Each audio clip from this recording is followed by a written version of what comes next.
పాటు మీ ఆత్మను కూడా నాశనం చేసే వారికి భయపడదు. అంటే ఎవరు? దేహంతో పాటు మన ఆత్మను కూడా నాశనం చేసే శక్తి ఎవరికి ఉంటుంది? సృష్టికర్త అయిన భగవంతుడికి మాత్రమే ఉంటుంది ఆత్మను నాశనం చేసే శక్తి. కానీ దేహాన్ని, తాత్కాలికమైన దేహంను మనం ఎంత భద్రంగా కాపాడుకున్నా ఒకసారి శ్వాస ఆగిపోతే ఇది మట్టిలో కలిసిపోవాల్సిందే. కాబట్టి తాత్కాలికమైన దేహం యొక్క సుఖం కోసం ఎక్కువ శ్రమ పడవద్దు.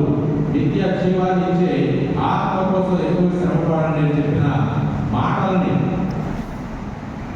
మార్పుగా స్ఫూర్తిగా తీసుకొని తన దేహం ఏమైనా పర్వాలేదు అని తెగించి విశ్వాసంలో ఈ లోకానికి భయపడకుండా క్రీస్తు ప్రభు యొక్క వెలుగుని తన శక్తి మీద ప్రపంచ నలుమూలలు విస్తరించి అనేక మంది మూర్ఖులని, చీకటిలో పాపంలో జీవిస్తున్న వారందరికీ కనువిప్పు కలిగించాడు. అయినప్పటికీ దుర్మార్గుడు అతని యొక్క శరీరాన్ని హింసించి మరణించే వరకు కూడా తనని మరి ఆ విధంగా చంపివేశాడు.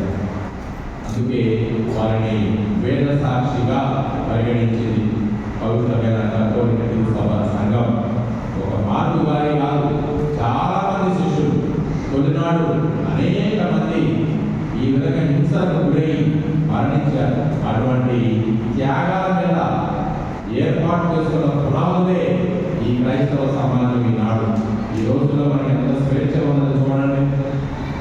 బహిరంగంగా మన యొక్క మత స్వేచ్ఛ రాజ్యాంగంలోనే ఉంది.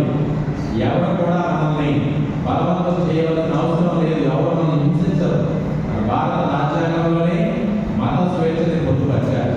ఎవరికి ఇష్టమైన మతాన్ని, విశ్వాసాన్ని వారు ఆచరించవచ్చు. కానీ ఆ రోజుల్లో అలా లేదు, హింసించారు. అటువంటి హింసలను ఎదుర్కొని పునీత మార్పు గారు తన యొక్క మానవత్వ విలువలని ప్రపంచానికి ఎదురుపరిచారు.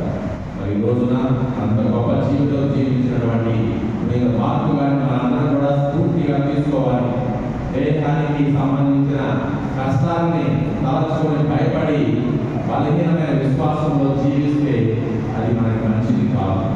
వెలగని మన తల్లి జీవితం కూడా అటువంటి స్ఫూర్తిని, ఆమె లోకానికి భయపడలేదు, లోక నిబంధనలకి భయపడలేదు.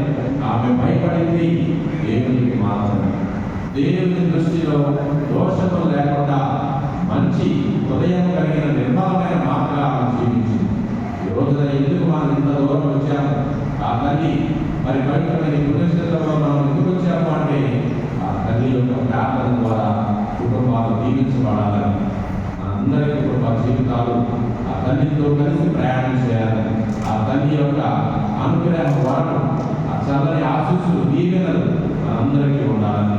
కాబట్టి దీవెనల దిశలో తల్లి వెలగని మాత మరి ప్రపంచమంతా కూడా అనేక ప్రాంతాలలో, ఎన్నో పుణ్యక్షేత్రాలలో ఆ తల్లి అనేక మంది విశ్వాసులని తన అనంతమైన ప్రేమలో ఆరోగ్యమాతగా, నిత్య సహాయమాతగా నిరంతరం మన కోసం ప్రార్థిస్తూనే ఉంది. ఆ తల్లి యొక్క ప్రార్థన ఫలం ద్వారా మనం కూడా ఈ లోకంలో మానవత్వపు విలువలను పోగొట్టుకోకుండా దైవానికి మాత్రమే భయపడే విధంగా ఆత్మ సౌందర్యం కలిగి జీవించడానికి కావలసిన పరిశుద్ధాత్మ శక్తి మాకు సమృద్ధిగా ప్రసాదించేటట్టుగా